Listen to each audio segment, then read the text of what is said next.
Yuk mulai, Mas. Assalamualaikum warahmatullahi wabarakatuh.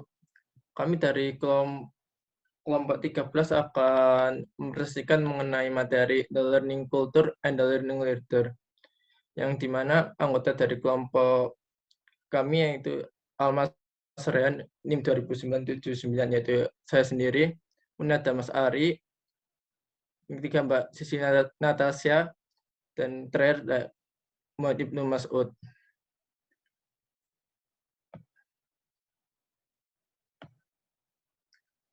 Learning culture and the learning leader. Budaya adalah penstabil kekuatan konservatif. Cara membuat segala sesuatunya bermakna dan dapat diprediksi.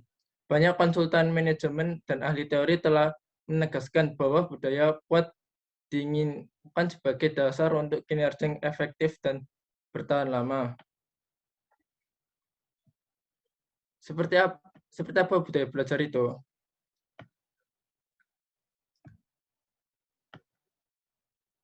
Mengenai budaya belajar itu sendiri, ada beberapa asumsi yang mengenai budaya belajar itu. Pertama, asumsi proaktivitas, yaitu budaya belajar harus mengasumsikan bahwa cara yang tepat bagi manusia untuk berperilaku dalam hubungan dengan lingkungannya adalah menjadi pemecah masalah dan belajar yang proaktif.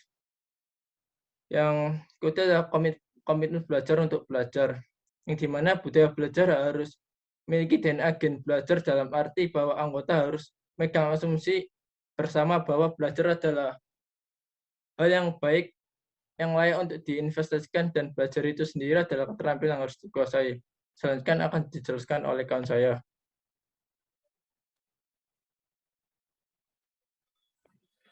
Baiklah, selanjutnya adalah asumsi positif tentang sifat manusia.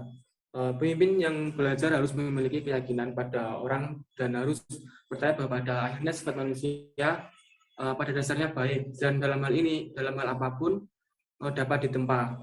Pemimpin pembelajaran harus percaya bahwa manusia akan dapat sumber daya dan keamanan psikologis yang diperlukan.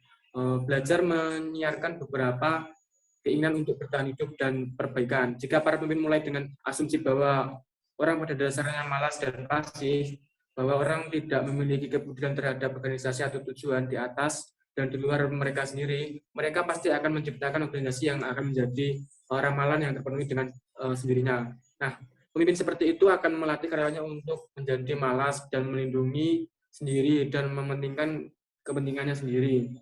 Kemudian, asumsi bahwa lingkungan dapat didominasi. Sebuah budaya belajar harus mengandung dalam DNA-nya gen yang mencerminkan asumsi bersama bahwa lingkungan sampai tingkat tertentu dapat dikelola. Sebuah organisasi yang berasumsi bahwa ia harus secara simbolis menerima terukannya akan mengalami lebih banyak kesulitan dalam belajar karena lingkungan jadi lebih bergejolak. Next.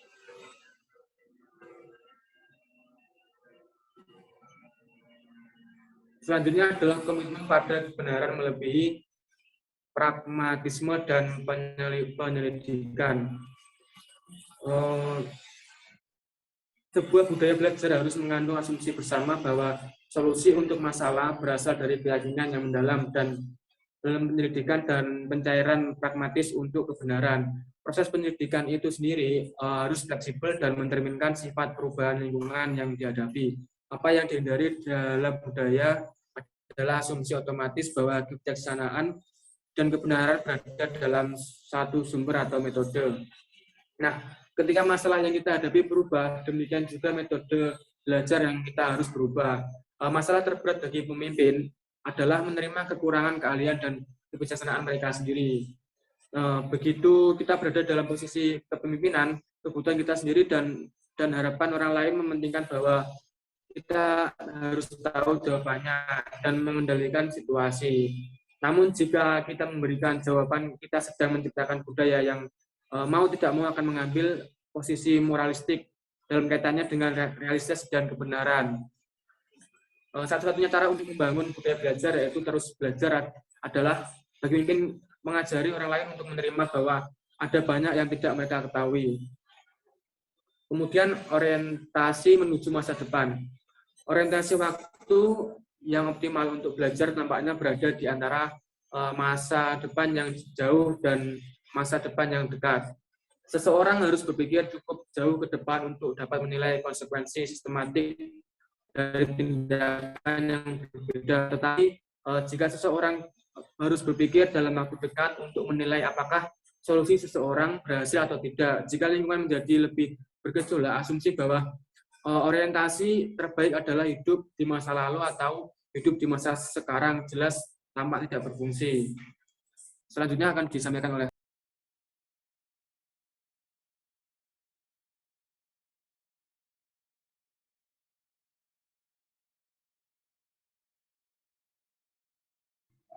Baik, budaya belajar selanjutnya adalah komitmen untuk komunikasi terkait tugas penuh dan terbuka.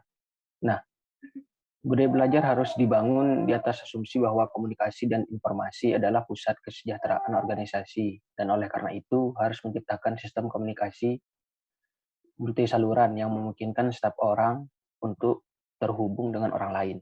Nah, ini tidak berarti bahwa semua saluran akan digunakan atau saluran tertentu akan digunakan untuk semua hal. Maksudnya adalah bahwa setiap orang harus dapat berkomunikasi dengan orang lain dan bahwa setiap orang menganggap bahwa mengatakan kebenaran sebaik mungkin adalah hal yang positif dan diinginkan. Prinsip keterbukaan ini tidak berarti bahwa seorang menangguhkan semua aturan budaya yang berkaitan dengan wajah dan mengadopsi definisi keterbukaan yang setara dengan pepatah membiarkan semuanya hang on. Ada banyak bukti bahwa keterbukaan antar pribadi semacam ini dapat menciptakan masalah yang patah, melintasi batas-batas hierarki, dan dalam pengaturan antar budaya. Selanjutnya ada komitmen terhadap keberagaman. Keberagaman tersebut dipastikan akan menciptakan subkultural, dan subkultural tersebut pada akhirnya akan menjadi sumber daya yang diperlukan untuk pembelajaran dan inovasi.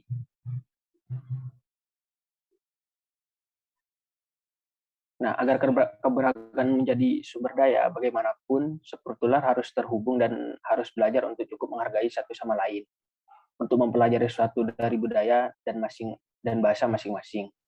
Maka tugas utama pemimpin pembelajaran adalah memastikan komunikasi dan pemahaman lintas budaya yang baik di seluruh organisasi. Menciptakan keberagaman tidak berarti membiarkan beragam bagian dari sistem berjalan sendiri tanpa koordinasi. Next.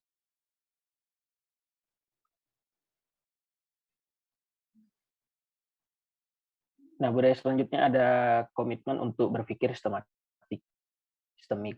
Ketika budaya menjadi lebih kompleks dan saling bergantung, kemampuan untuk berpikir secara sistematis, untuk menganalisis medan gaya dan memahami efek kausal gabungannya satu sama lain akan menjadi lebih penting untuk pembelajaran.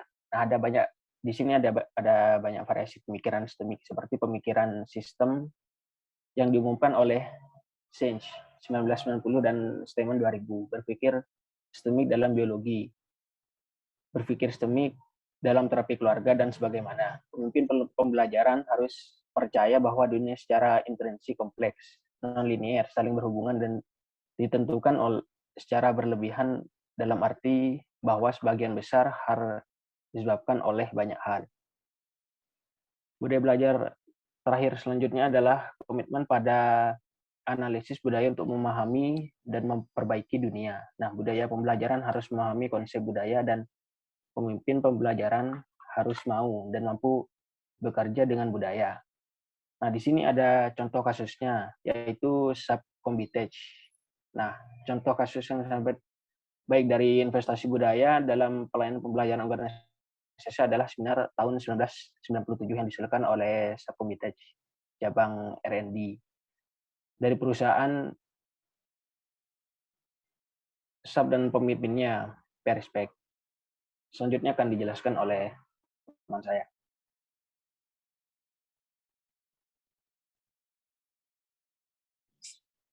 Peran pemimpin pembelajaran dalam situasi organisasi yang berbeda. Beberapa faktor tambahan yang mempengaruhi berbagai tahap evolusi organisasi, yaitu yang pertama, kepemimpinan dalam penciptaan budaya.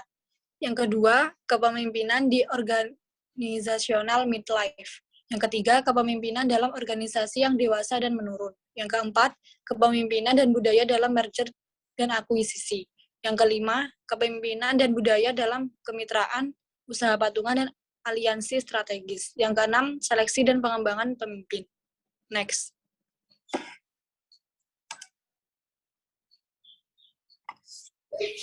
Tampak jelas bahwa pemimpin masa depan harus menjadi pembelajar abadi yang akan membutuhkan satu, tingkat persepsi dan wawasan baru tentang realitas dunia dan dirinya sendiri. Yang kedua, tingkat motivasi yang luar biasa untuk melewati rasa sakit yang tak terhindarkan dari pembelajaran dan perubahan, terutama di dunia dengan batas-batas lebih longgar di mana kesetiaan seorang menjadi sulit untuk didefinisikan. Yang ketiga, kekuatan emosional untuk mengelola kecemasan diri sendiri dan orang lain, seiring dengan pembelajaran dan perubahan yang semakin menjadi gaya hidup.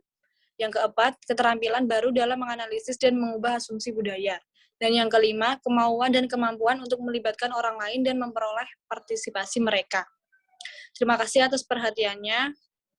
Wassalamualaikum warahmatullahi wabarakatuh.